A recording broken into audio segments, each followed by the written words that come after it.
Or give another couple minutes for Tammy.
It says me.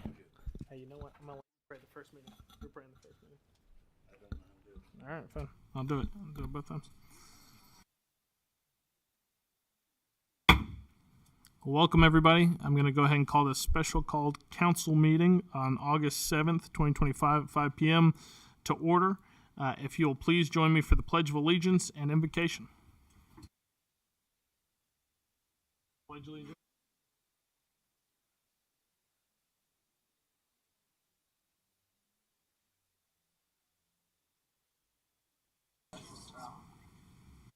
Lord Heavenly Father, thank you for another beautiful day in Lake City. And Lord, please give us the wisdom to do what we need to do with the Women's Clubhouse here in this meeting. And thank you for allowing everyone to make it here safely. In your name I pray. Amen. Amen. All right. Ms. Sykes, will you please call the roll? Councilmember Jernigan, Present. Councilmember Harris, Councilmember Young, Councilmember Carter, Present. Mayor Walker, Here. City Manager Rosenthal, Here. City Attorney Martin, Here. Chief Butler. All right. Ladies and gentlemen, the Lake City Council has opened its public meeting. Since 1968, the City Code has prohibited any person from making personal, impertinent, or slanderous remarks or becoming boisterous while addressing the City Council. Yelling or making audible comments from the audience constitutes boisterous conduct. Such conduct will not be tolerated. There is only one approved manner of addressing the City Council, and that's to be recognized and then to speak from the podium. As a reminder, persons are not to openly carry a handgun or carry a concealed weapon or firearm while the governing body is meeting. Failure to abide by the rules of decorum will result in removal of the meeting. From the meeting, rather. All right, we will now move on to approval of the agenda, and before we do so, Mr. Martin, you had a note. Mr. Mayor, if it please the council, I would request that someone offer a motion to add to the agenda the consideration of resolution number 2025-113, covering the topic of disposition of the clubhouse and women's club property. Mr. Mayor, I move to add resolution number 2025-113 to the agenda. I second. We have a motion and a second. Do we have any further comment? Hearing none. All in favor signify by saying aye. Aye. Aye. Any opposed, like sign? All right. We will now move on to public participation. I don't have any cards filled out, so I will go ahead and close public participation, and we will move on to the one item of City Council or Lake City Women's Club building. Is this where you want to add the resolution? Yes, Mr. Mayor. Which includes resolution number 2025-113. So, because we did not have that pre-noticed, I will go ahead and open this item up for public comment, if anybody would like to speak to it. All right, seeing no one move to the podium, I'll go ahead and close public comment, and we'll move directly into presentation and council comments, but I'm going to let you lead us off, Clay. All right, thank you, Mr. Mayor, and I would suggest to the mayor and council, depending on how this discussion goes, the mayor may wish to reopen public comment at a later time. So at a prior meeting and then an informal workshop with members of the Women's Club and members of the Garden Club, I have been tasked with what turned out to be a really educational and pretty informative trip down memory lane as to the history of not only the Lake City Women's Club and its clubhouse, but also the city of Lake City as well. The result of that is what is embodied in the proposed resolution 2025-113. Of course, as everyone knows, what got us here was the discovery last fall, I believe, of structural issues of a potentially fatal sort as it relates to the clubhouse structure being discovered in the clubhouse. All of the relevant parties involved, the city council, city codes enforcement, private enterprise and private engineers and others have all been engaged in a conversation since then on what we do to preserve this building. The building, of course, and property has been since originally thought since 1935, I believe, but actually since 1934. I'm sorry. Since 1934, it actually has been back in the city's possession and ownership. Everybody thought it was actually 1946 is when it came back into the city's possession and ownership, so much longer than we originally thought. But just kind of walking through the basis of what is the resolution before you, the end result of which would authorize the mayor to conditionally execute documents conveying the property back to the Women's Club for the purpose of them facilitating the historic restoration and preservation of that structure, either on their own or in conjunction with other possible owners or entities. But as I mentioned, the Women's Club in 1923 actually came to the City Council requesting property on Lake Isabella, where the club now sits, for the location and construction of a Women's Club building. As best I can find from the historical record, the two parcels down there, the current Women's Club parcel and the adjacent park, were the location of what was up until that time, the city's utilities plants, electrical plant and possibly water as well. And so that's how the city came into ownership, is it was used for that purpose, either by a private company or by the city producing its own utilities. Those facilities were removed. The city granted the request of the Women's Club and deeded the property to them in 1923. We move along to 1935. Keep in mind that during this time, the state of Florida has gone into a severe depression, even in advance of the Great Depression. The depression here in Florida started about 3 years earlier. We go into the Great Depression. We're in the middle of it in the 1930s, although it doesn't say so specifically in the city's minutes and records. My best guess, given the tone of the conversation that's reflected in the minutes, is there were financial hardships probably as a result of the Great Depression that caused the Women's Club to approach City Council about reconveying that property with now what was a Women's Club structure on it, as far as I can tell, completely paid for and built by the women of the Women's Club, but to convey it back to the city. The city accepted that proposal and accepted a deed back in 1935 from the Women's Club to the city. Following that, the city immediately entered into a 25-year lease back to the Women's Club to manage the club, appointed them as manager and custodian of the club, and also advanced some funds to the club to do some necessary repairs. The 25-year lease of 1935 was very similar in nature to the current 99-year lease that currently the club is subjected to. It required the Women's Club to essentially cover all expenses associated with that facility and that property for 25 years, and it was renewable for an additional 25-year term. Before we could get to that point, World War II broke out. And it looks like, as best I can tell, in 1942, the facility came under use as a USO facility to entertain troops stationed both here in Lake City and in nearby Stark at Camp Blanding. The facility was used for that. It needed additional repairs. Monies were available, it appears, from the federal government to make repairs. To do that, this is where the 1946 deed, I believe it is, or let's see, when was that quitclaim deed? 1944 deed comes into the picture. It looks like the Women's Club executed the 1944 deed, notwithstanding the city already owned it from the 1935 deed, but executed that deed in 44 for the purpose of just clearing any possible claim they may have that would frustrate an application for grant funds to repair the roof on that facility back in 1944 as part of the war effort. Those funds were allocated by the federal government to fix the roof, and we went along for 2 more years during the war and immediately thereafter, with the facility being used as a USO to entertain the troops.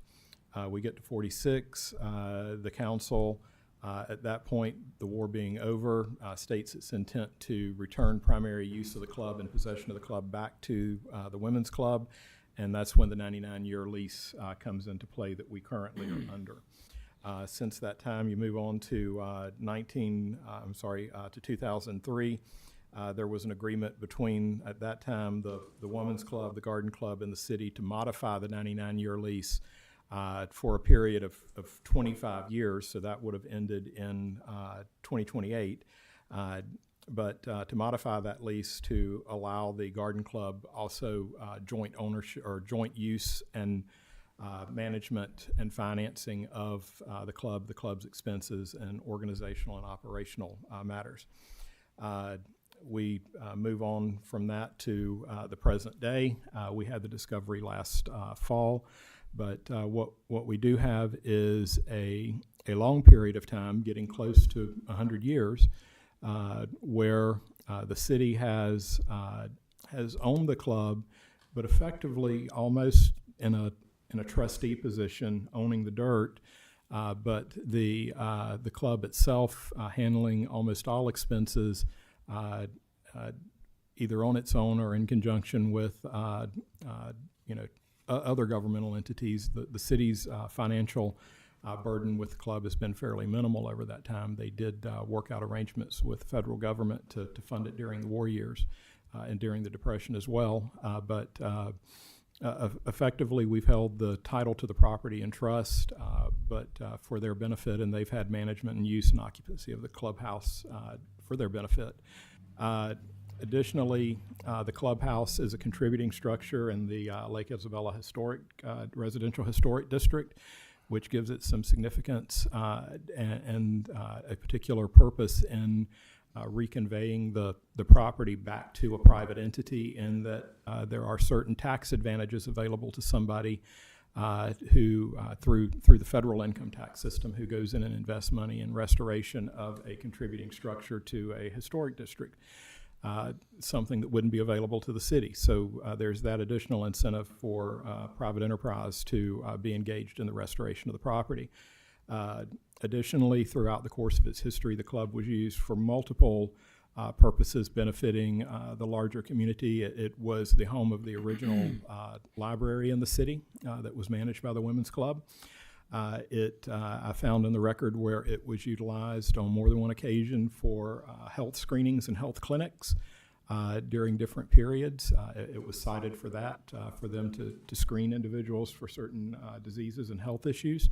Of course, it's been used for numerous other individual events in the community, from weddings to larger community events to birthday parties and so on. So it has played a large role in the community's history. But ultimately, the public purpose served in giving it back is the real property itself really serves no articulable municipal purpose to the city. And then divesting it back to the individuals and the club that is best suited to have a stake in its continuing existence and restoration for its historic value, and all of the financial benefits that come along with that to a private entity doing that are certainly a public purpose that is articulated in the for granting and deeding the property back to the Women's Club. So that's kind of the background of what you've got in front of you, the purpose behind it, and the outcome if you decide to approve the proposed resolution. Perfect. Thank you, Mr. Martin. Yep. Okay. I will open up public comment back up before we discuss and make any motions up here. So if anybody would like to step to the podium and speak to this resolution as described by Mr. Martin here somewhat briefly, I'll allow you to do so. We have one taker. I need to do the address thing and all that stuff. No, absolutely. If you don't mind, fill out a card afterwards. But Miss Stephanie Bennett, All right, yeah, Stephanie Bennett, 205 Southwest Tina Glen, Lake. make City, sure you Florida. speak into the microphone, please. Okay. Thank you. Oh, Well, do you need that repeated? if you don't, well, no, it's okay. Stephanie Bennett. 205 Southwest Tina Glen, Lake City, Florida. The one thing that I did want to check on this was the description of where the property lines were, Okay. and make sure that somewhere in there it was divided into the lot that the women's club sits on, the clubhouse sits on, and the park is located, because the original description is from street to street. So I needed to know if that got discussed or somewhere in here that it got divided. And that we don't have this property here. What did you have any questions contingent upon that before I have Mr. Martin? I just don't want to interrupt the 3 minutes. No? Okay, perfect. Mr. Martin, you want to go ahead and answer that? Yes, Mr. Mayor. So the original deed to the Women's Club included just the lot that it presently sits on, the fractional lot 47, and that is all that it is described as in Okay. here is the fractional lot 47. Okay. All right, thank you. Thank you, Ms. Bennett. If we have no one else, we will go ahead and close public comment and move to council comments. Does anybody have any comments or would like to make a motion? Mr. Mayor, I move to approve resolution 2025-113. We have a motion and a second. Thank you both. Any further comments? Okay. Ms. Sykes, will you please call the roll? Mr. Carter? Yay. Ms. Harris? Yes. Ms. Young? Yes. Mr. Jernigan? Yes. Mayor Walker? Yes. All right. Well, that concludes our business for the special called meeting prior to our irregularly scheduled meeting, which will occur at 6. So thank you very much. Yes, sir. Mr. Mayor, Rowe. I just want to point out Oh. that Yeah. Sorry about this. Yeah, you had this item. Please. that Ms. Stephanie Bennett had brought to my attention that was a $532.11 outstanding bill for the electric. So I just need the council's approval to go ahead and pay that too. We had, so just to give the rest of the council some background on this, we had been carrying that electricity so that the building didn't degrade any further. Because whenever you turn the AC off of an old building made of wood, it can start to warp quite a bit. So I would be for that, but I'll allow council. Mr. Mayor, move to approve that payment. Yes, sir. No, so you say that the citizens were we're gonna have to foot the bill of the $500 and something odd dollars? Yeah. Okay, and who would be responsible for that if we didn't pay it? Nobody. Well, I guess we had the account, right? So we had the electricity turned on, and you received a notice, or it came. Who did that come to? Who did the notice come to? Usually the women's club. The women's club was holding that, House, actually, clubhouse and Yeah. the bill. but we turned it back on so that it We wouldn't. did, Yeah, the yes. city had it turned on so that it wouldn't degrade. So if the city had it turned on, then we would be responsible. Yeah. for it. But there's an open bill, and I guess FPL sent it to the women's club, which it came up as kind of a, yeah. I second. Okay. A motion and well, it's not really, we just need a consensus for Right, Don just to it's do it's that. within my, Yeah, it's within yeah, his. my so- area. All right. So it seems that we have consensus for you to do that, Mr. Rosenthal. Perfect. All right. With nothing further, I'll go